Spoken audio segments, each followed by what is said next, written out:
Good evening. I'm Paul Fredette. And I'm Karen Fredette.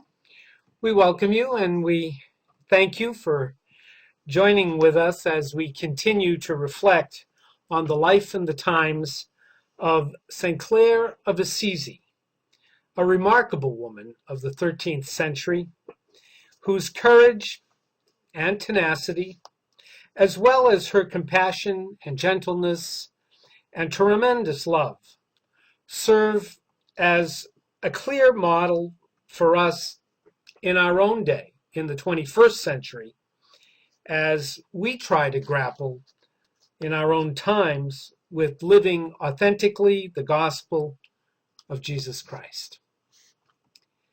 The basis of our reflections on Clare, her life, and her times in these recent months has been the research that Karen herself did while a member of the Poor Clares, and was first published in 1984, titled Clare, Her Light and Her Song. It was reprinted last year on the occasion of the 800th anniversary of the founding of the Poor Clares in 1212, and it's available from us directly through our website, ravensbreadministries.com. That's Ravensbread Ministries, spelt all as one word in lowercase.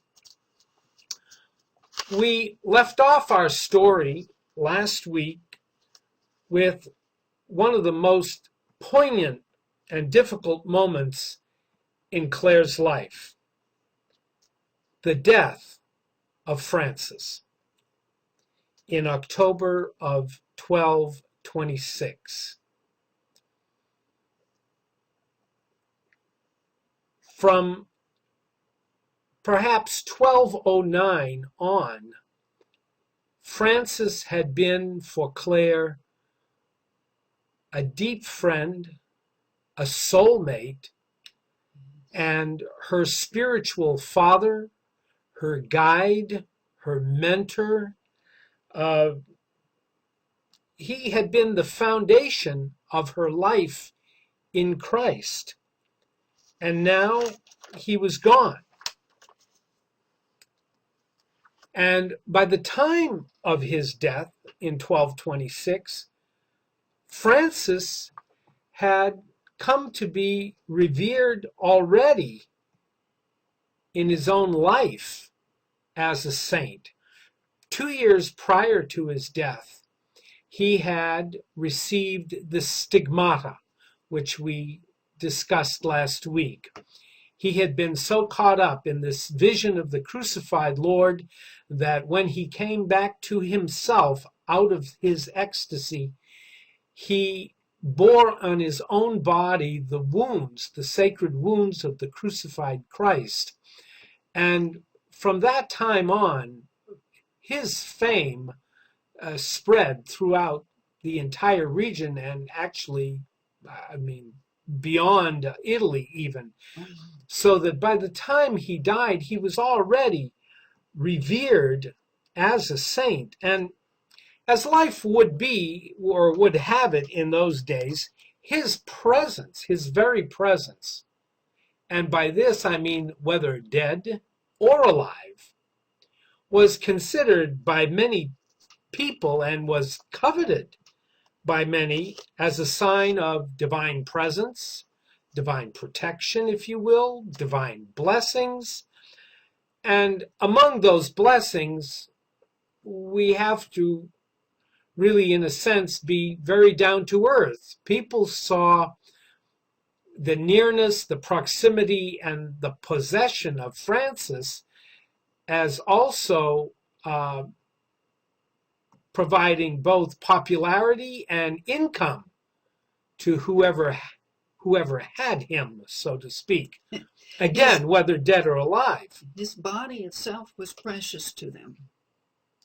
So that when he was sick and near death in the fall of 1226, he remained at the bishop's residence in Assisi primarily because it was felt by those around him that he would be safer from abduction, actual kidnapping, abduction, by remaining in the bishop's residence. And it was only very reluctantly that they allowed him his final request to be brought by his friars back home to St. Mary of the Angels, the little chapel outside the city of Assisi, the portiuncula, if you want, the little portion that had been his home since his conversion, as it were, and where he died. And so on that October 3rd night, even as he lay dying and breathing his last, he was surrounded not only by his friars,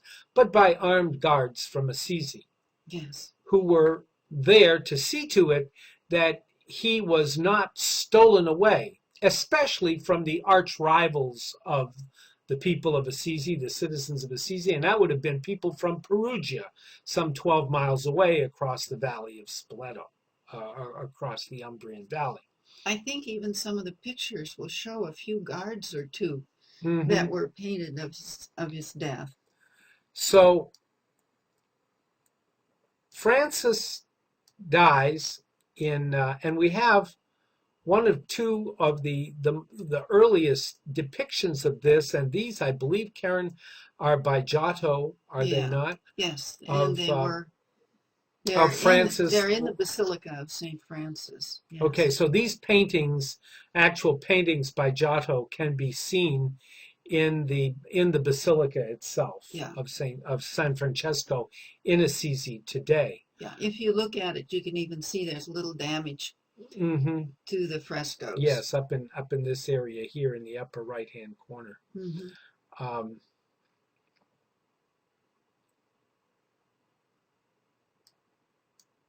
Let me see if I can move on to one of the others. And Karen, could you maybe give a little bit of explanation of this? This is... Now this is a typical painting of style where you have everything painted as happening at the same time. You had the actual death of Francis. He was surrounded by his friars, by people from the city. If you look closely, there's at least one woman among them, and that would have been Brother Jacopa, whom he requested to come and bring her special cakes. It was one of the few things he desired to eat on his last days. And then down in... And then, of course, he seems to be surrounded in this picture by angels. Oh, yes. Hovering all around, and the saints. To receive him as he dies. And down in the right-hand corner, you have the facade of San Damiano, showing, again, the body of Francis with Clare bending over it. I think it's interesting that the painter gave them both halos. Yeah, even then. Even then. Kind of. Yes. And this is a little bit more detailed and a little bit more of the same incident, because Francis had promised Clare, when she was so distraught over his dying, that she would see him again before she died. And he answered that came true when the friars brought his body to Assisi by way of San Damiano. And the sisters there were able to see him, kiss the wounds, and say their personal final goodbyes.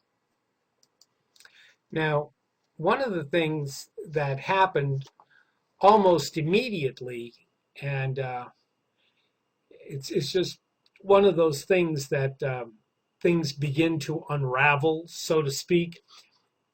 Almost immediately at Francis's death, Friar Elias, Brother Elias, who was Minister General at the time, made known his plans to build a tremendous basilica, one that would rival many of the other cathedrals, which was a kind of the the cause du jour in those days in the Middle Ages of building these huge cathedrals. They were going on in Germany, they were going on in France, in Spain, in England. And Brother Elias decided that it was fitting, since Francis was already considered so holy and so sainted, that he should have this wonderful basilica. The piece of land, this is interesting, Mhm. that Elias chose was right adjacent to the city of Assisi, and it was a piece that was known as the Hill Diabolo, the Hill of the Devil. Oh And my. yeah, I don't exactly know why the citizens called it that, but it jutted out, and it had a huge drop. Hmm. And he chose that, and it's a very dramatic site Hmm. for this basilica, so that the basilica kind of juts out of the city walls, and it's Hmm. just, Yeah. visible for miles away. I got the impression, looking at pictures, and even just recently, Pope Francis's visit to Assisi on October 4th, the feast of Francis, and looking at the crowd that had gathered, and it looked to me somewhat like standing on the deck of an aircraft carrier, to be in that entry palazzo, that huge walkway that goes as at the entrance of the basilica. It is. The experience of seeing it is like seeing a prow of a ship, Hmm. sort of plowing through the sea. Hmm. Yes. So, at any rate, this was to be Francis's resting place, final resting place. For the time being, they had brought him within the walls of Assisi for protection and had buried him in the church of San Giorgio. But this was only a temporary arrangement. Now, Brother Elias's plans were much to the horror of Francis's original companions, who were enraged and outraged by this, and really resisted it, to the point where it was reputed that people like Friar Leo had kicked over a big stoneware urn that Brother Elias had set up in the plaza in Assisi to collect donations for the building of this basilica. And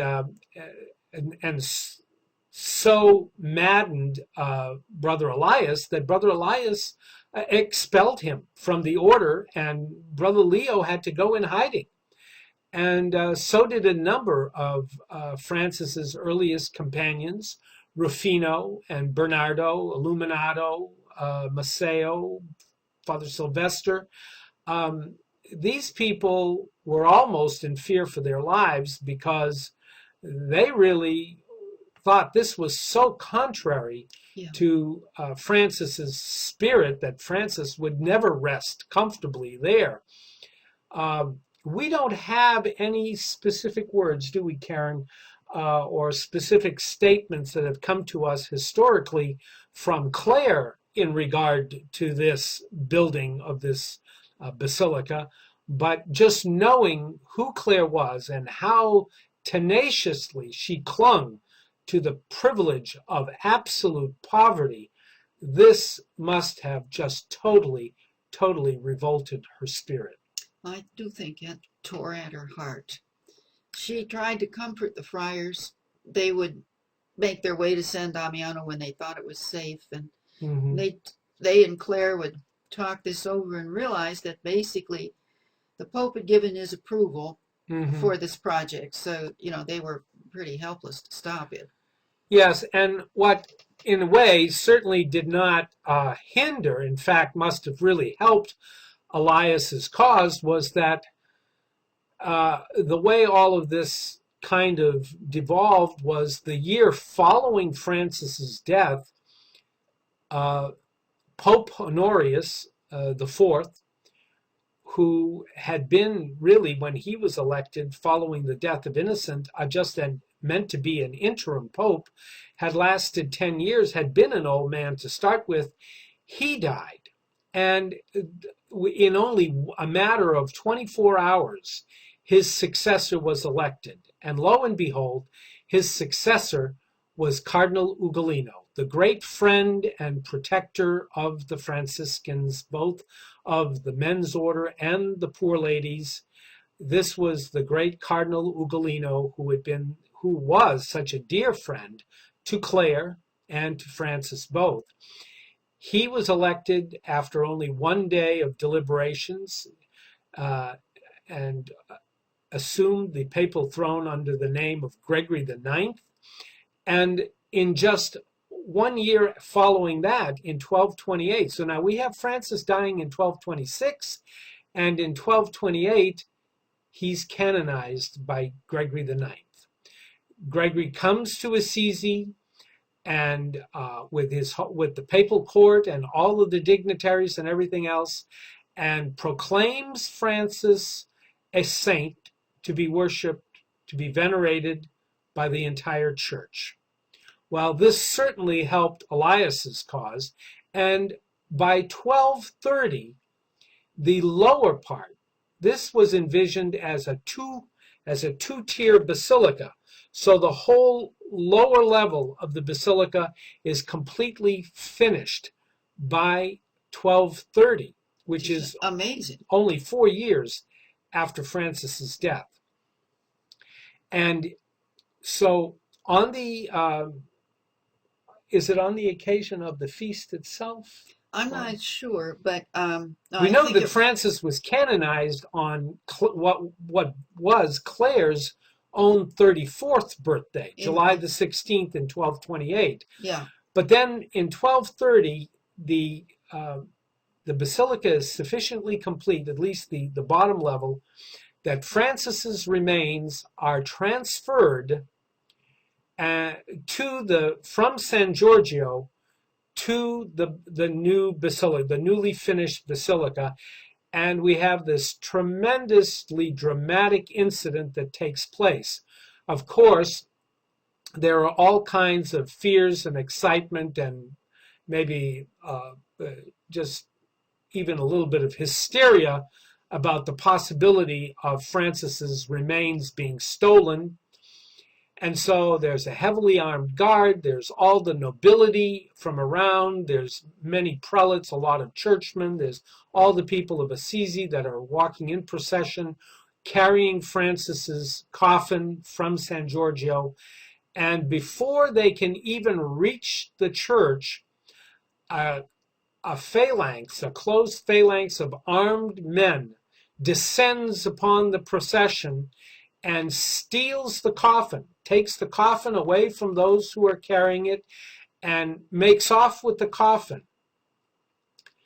Well, by the time, at first, everybody, in the mayhem and in the confusion and everything else, people are saying that the body is being stolen and is being taken away from Assisi.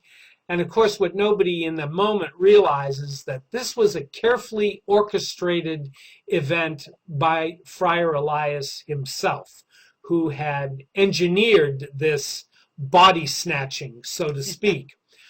And these armed guards, these armed soldiers, take the body of Francis in the coffin and ride right up into the entrance of the church and go right down to the area where the grave, where the burial site is supposed to be.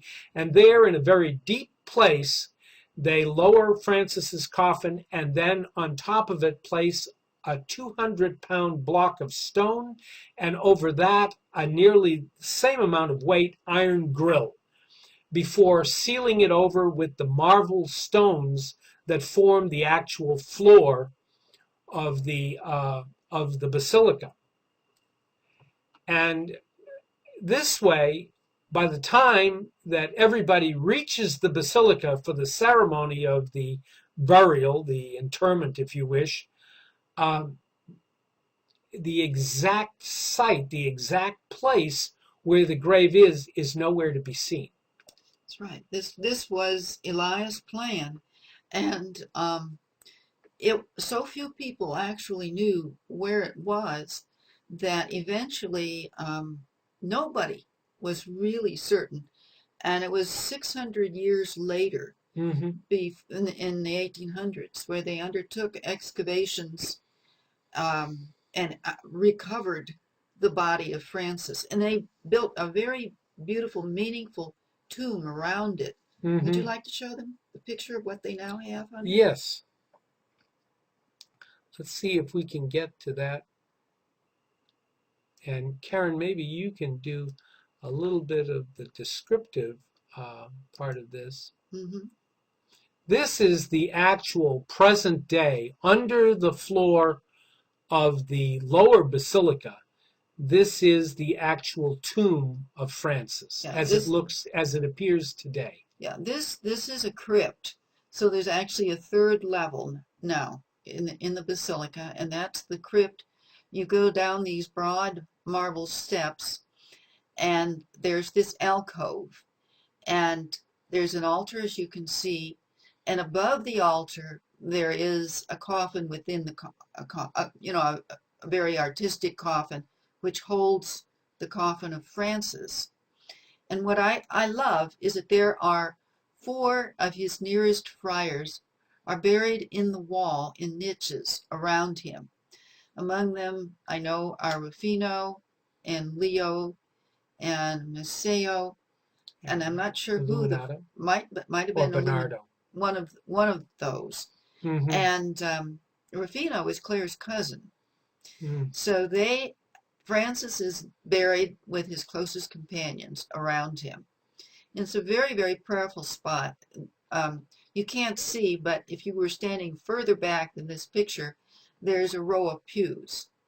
And I had the privilege of attending Mass there at the tomb of Francis. So, of course, all of these things are very emotionally laden for Clare herself. Uh, we don't have much evidence in writing, but from the little that has been said by Thomas of Celano, both the earliest biographer of Clare as well as of Francis, she was present. The presence of the, Thomas Celano calls it the bashful veils, were there at the canonization ceremonies led by Pope Gregory IX, that there is some evidence to believe that Clare and the poor ladies from San Damiano were there present at San Giorgio for the canonization ceremonies. Whether they were there for this actual transfer of the body is really hard to say. There's no hard and fast evidence. And by now, as time is passing, the cloistered restrictions, the habit, if you wish, of the cloister is rarely broken for those kinds of events, so that there's no real reason to think that she, either one way or another, there's probably more reason to think that she may not have been there for this. Yeah. Well, there was also the fact that she was in frail health. Mm-hmm. The death of Francis undermined whatever youth she had left. She was in her early 30s, but was already suffering from whatever chronic conditions that left her bedfast from time to time throughout the rest of her life. But one of the things we do know about Claire's thoughts and feelings at that moment, that time after Francis' death, when she realized, looking at the disturbance in the friars, that maintaining fidelity to Francis's gospel ideals, his vision, fell on her to a great extent. And she felt that. In fact, she felt it very heavily. And one of the hints as to what she felt at that time is written in her testament, a document that is probably put to paper only at the very end, near the end of her life. But looking back at that time, she wrote about this. Our most blessed Father Francis, following the footsteps of Christ, never, while he lived, departed in example or in teaching from his holy poverty, which he had chosen for himself and his friars. And I, Clare, the unworthy handmaid of Christ, and the little plant of the Holy Father, Francis loved to call her his little plant. Plantula in Latin or Italian, in the dialect, also meant foundation, which is significant in its twofold meaning. Little plant of the Holy Father, considered with my sisters our most high calling, and the command of so great a Father, and the frailty of the other sisters, which we feared in ourselves after the death of our Holy Father Francis, who was our pillar of strength, and after God our one consolation and support, bound ourselves again and again to Our Lady most holy poverty.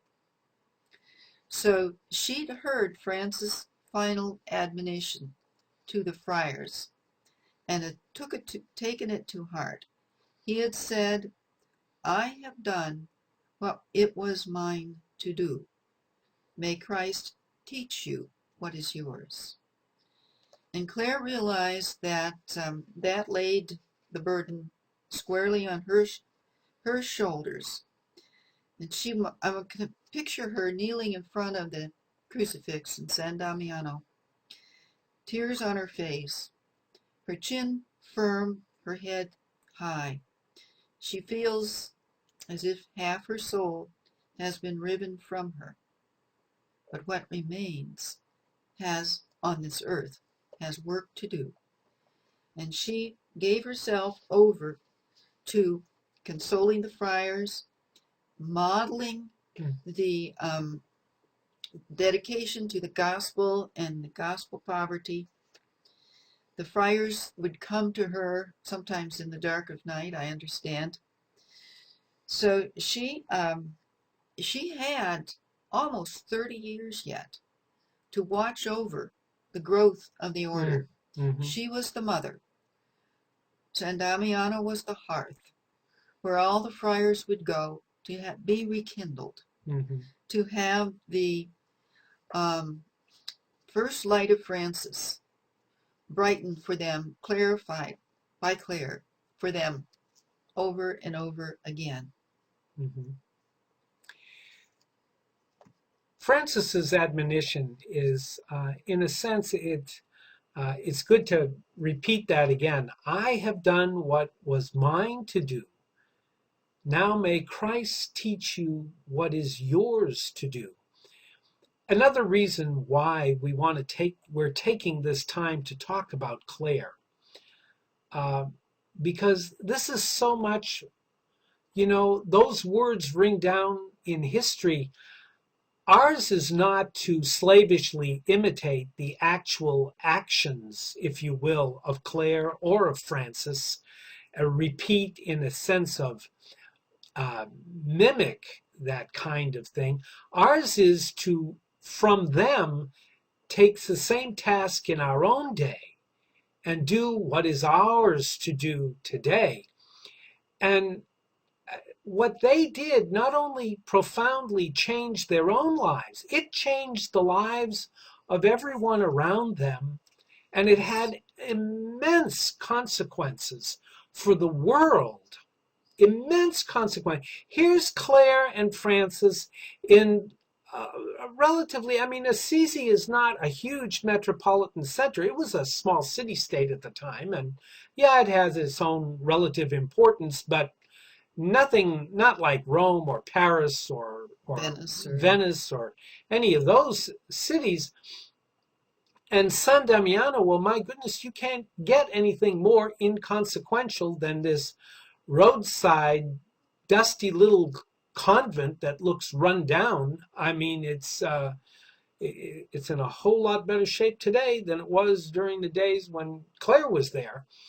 And nevertheless, this was a time when the Holy Roman Emperor, Frederick II, was trying to regain some of the status and some of the political position and power that the German overlords had had in the Italian peninsula before for a while and had lost somewhat, and through the feuding back and forth and the Papal States, and now he was hoping to regain some of this. Yeah, he And had been crowned Holy Roman Emperor. Right. And in some real measure, because of Francis and Clare and the movement they had started, he found himself swimming upstream, because these people, these powerful overlords, needed vassals. They needed to be able to recruit for their armies from the serfs and the peasantry, and from the middle classes, the merchant class, and all of that. And with Francis's Third Order, or what we call today secular Franciscans, that rule, that short rule that we discussed in earlier weeks, members of the Third Order of St. Francis were forbidden to take an oath of fealty, and they were forbidden to carry arms. Well, without taking an oath of fealty and without being able to bear arms, these German overlords and all of this nobility was deprived of this immense pool of manpower to be able to continue these internecine wars, these skirmishes of all kinds, this forever feuding and strife that was tearing these cities apart with blood feuds and everything else. All of this, it took all of the oomph, so to speak, out of all of this. And in some ways was one of the major final blows to the old feudal structure, and was bringing an end to a way of life along with the guild system and along with the upwardly rising merchant class. These were major social currents, and we can't underestimate the power and the importance of the Third Order of St. Francis during these times to change the way of life and move that whole middle-aged feudal system into what we later came to recognize as the Renaissance. Yeah, this period has sometimes been called the pre-Renaissance. Mm-hmm. Yeah, the building of the cathedrals, which gave work to the artisans and the craftspeople.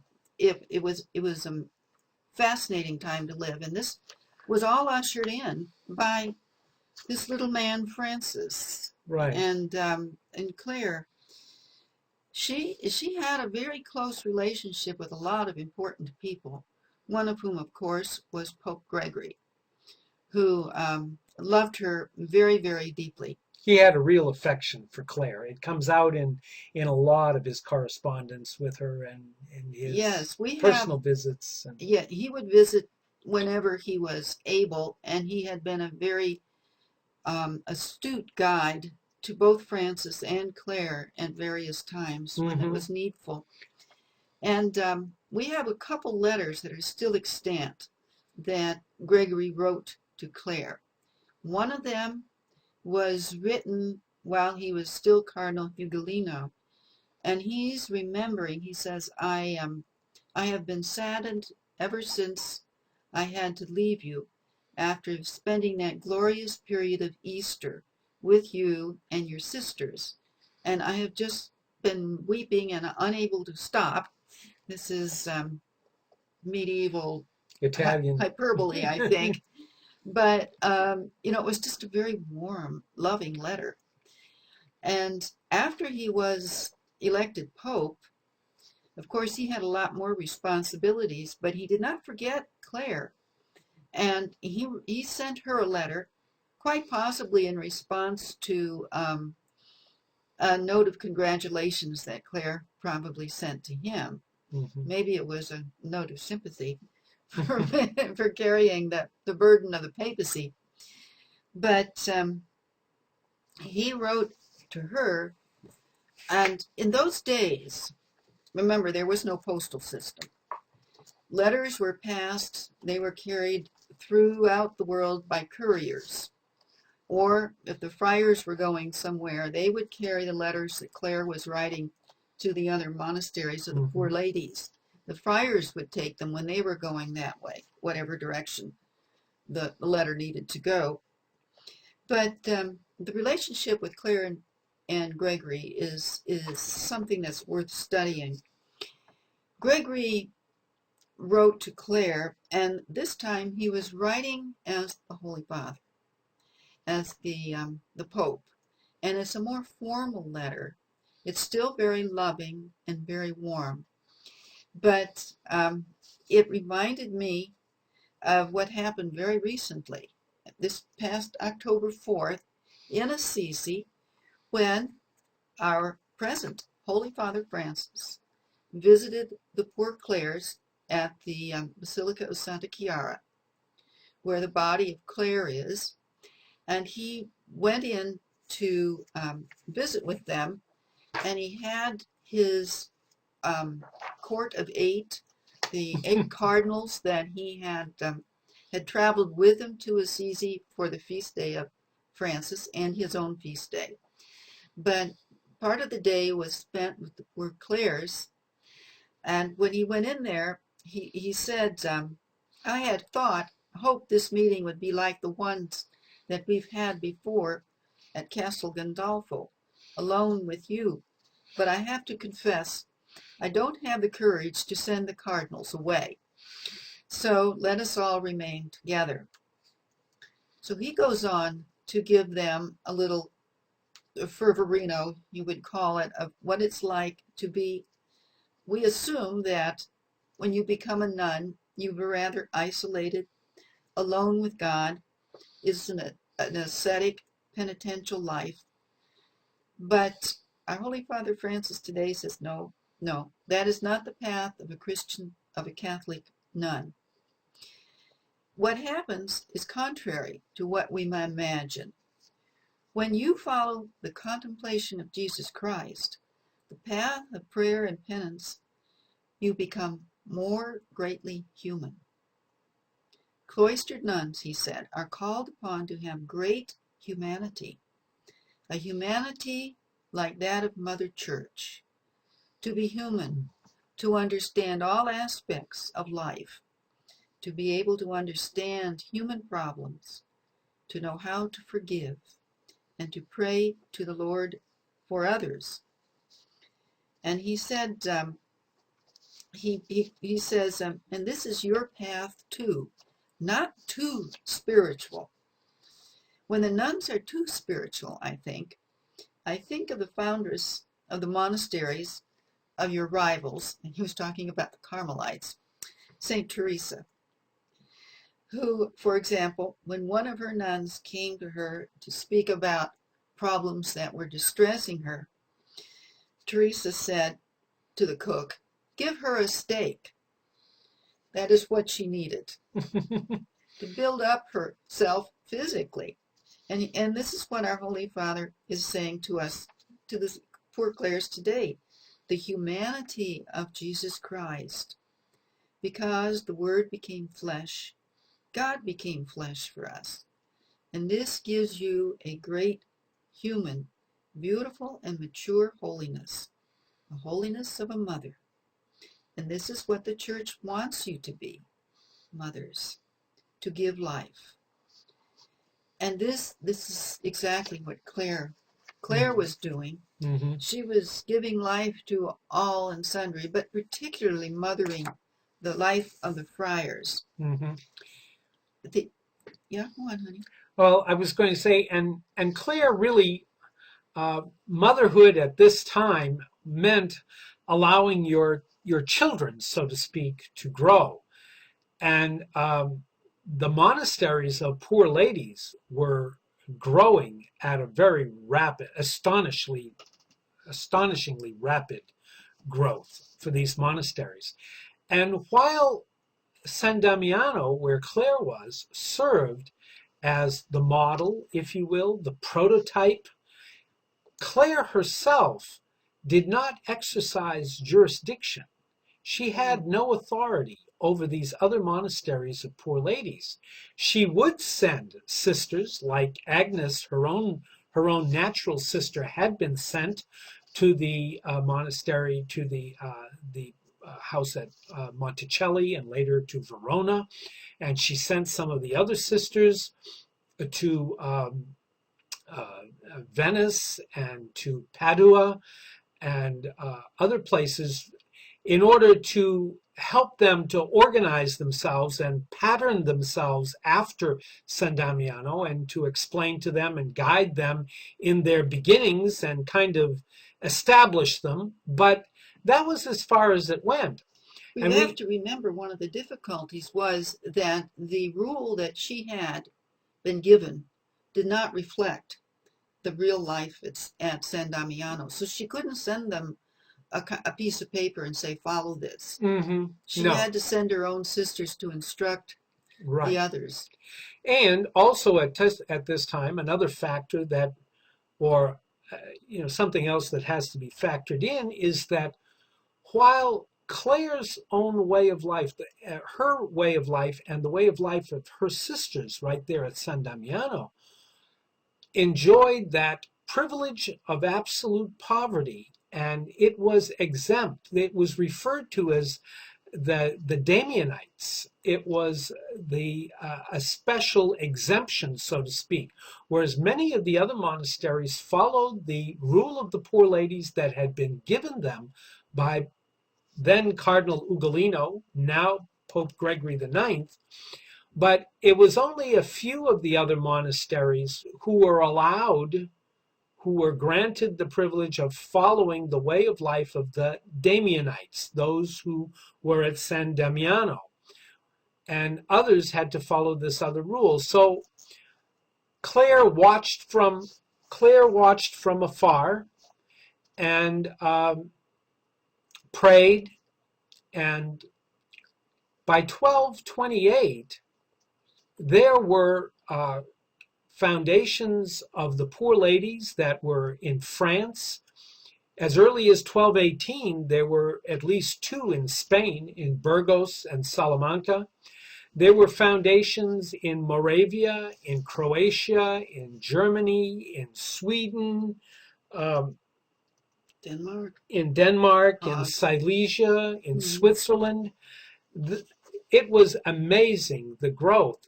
And one of the features of the growth of these monasteries is that it affected all classes. Another indication of ingredients or small things that begin to be leaven in all of society. But here were foundations, residences of women, where very, very noble women, and by noble women, we're talking about princesses, actual princesses. Royalty. In one case, the sister of a queen. King St. Louis' sister, Isabel. Yeah, Isabella, the sister of Louis IX of France. We're talking about Agnes of Prague, who was a princess. We're talking about Salome of Krakow in Poland, who was a princess.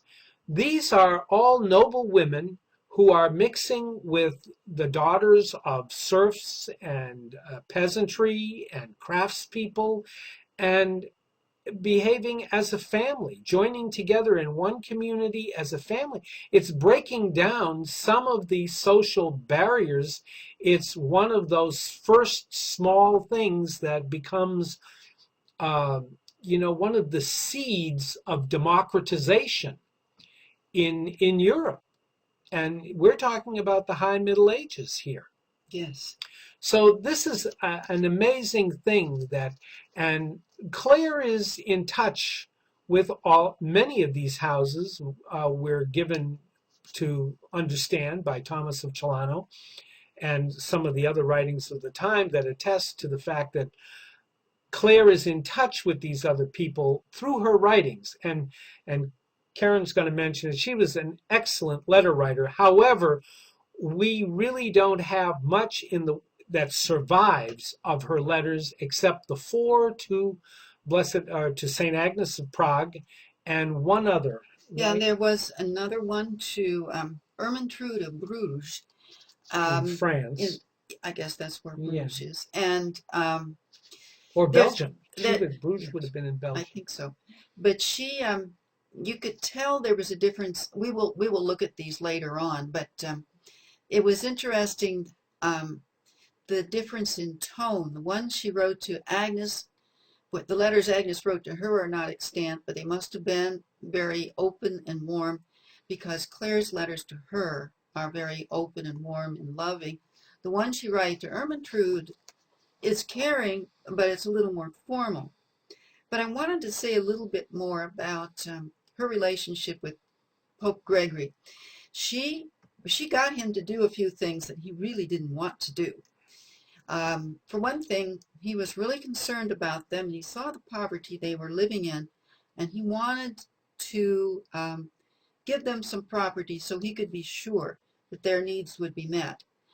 And so he went to the monastery to visit Clare with that express intention. And he's sitting there with the sisters, and he tells them that I have this gift for you. And he can see that the dismay on Clare's face. And he says, "Well, I mean, if your vow bothers you, a whole pile, I'll dispense you from it." And Claire I can is, imagine the look of horror. I know, Claire's on her knees, according to her sisters who were present, in front of him and saying, "Holy Father, you can dispense me from all of my sins, but do not dispense me from following Jesus Christ." So in the end, he finds himself renewing the very privilege of poverty that he was intending to release them from. So when he's leaving, the sisters have done what was common when a prelate would visit. They had baked bread, loaves, and had laid them out on a table, and they would ask him to bless them on his way out, and they would have what they considered holy bread. Well, Gregory decided that he'd done what Clare wanted, so he says, "No, I'm not going to bless these. You are to bless the bread." And she says, "Well, Holy Father, that's not appropriate. I mean, you're the prelate of the church." And he said, "No, I command you in holy obedience to bless the bread." So Claire did what she was told. She blessed the bread. Sisters were standing there, and they said they saw little crosses appear on all the loaves. And this was cherished among the sisters. It was mentioned after Clare's death during the cause for canonization. So it's probably pretty Mhm. close to the facts of the situation. Um, Clare's gifts as a writer, we will talk more fully about later on. What we would like to focus on as a prayerful moment was Clare's sense of weakness and fear, and how was she going to carry on with Francis gone. We chose a hymn, a song written by a poor Clare, an Irish poor Clare, Sister Briege O'Hare, and she wrote it there's a series of, she took the series from a number of religious holy women throughout the ages. And the one she wrote using the words of Saint Teresa, um, often called the bookmark of Saint Teresa. Let nothing disturb you. Let nothing dismay you. And so we're going to ask you to listen to this. We have the text for you to follow as we listen to the sister Marie Cox sing it for us. If I can just adjust everything to make sure that it goes right. Yeah, Paul's working here. So here it is. Let nothing disturb you. And this probably would have been very something Claire would have been repeating over and over God is with me. God will not change.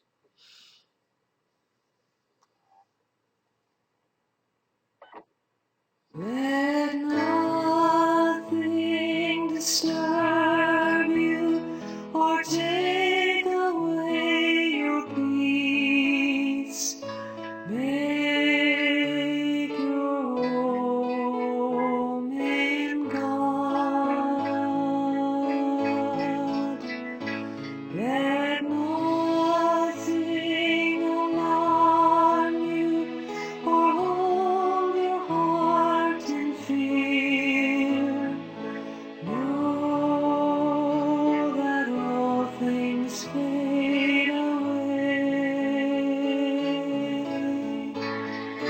For God is unchanging. God is ever true. God will love you so. So be patient with what is, and everything is yours. All you need, your God will give. For with God in your heart and your faith strong in Him, know you will forever live. For God is unchanging. God is ever true. God will love you so. Let nothing disturb you or take away your peace. Make your home, make your home, make your home in God.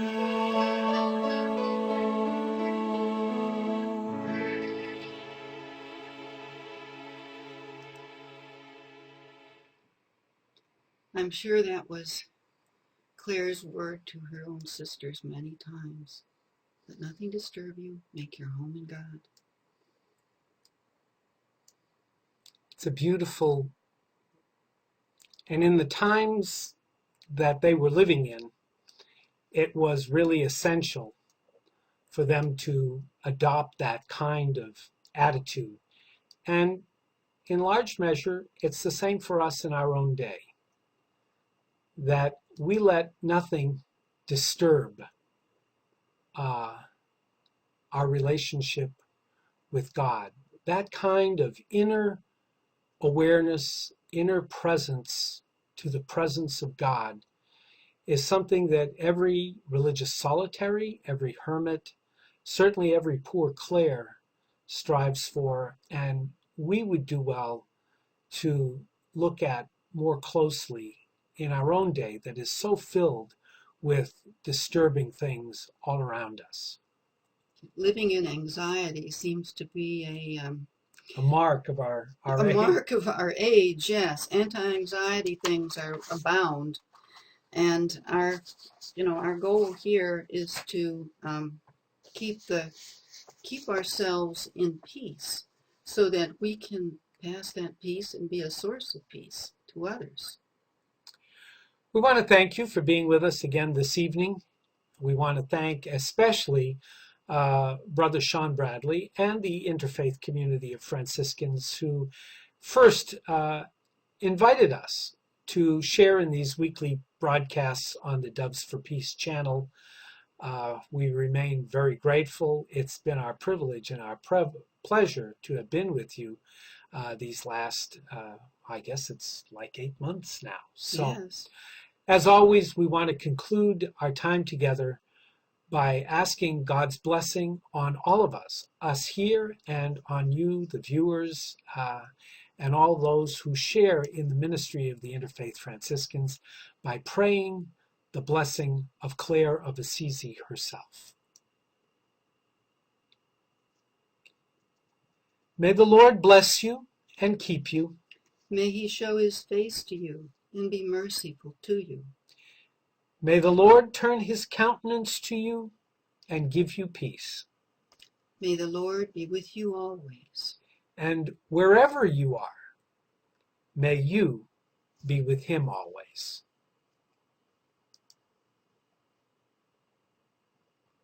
Again, we thank you and we wish you a good night. God be with you. God go with you.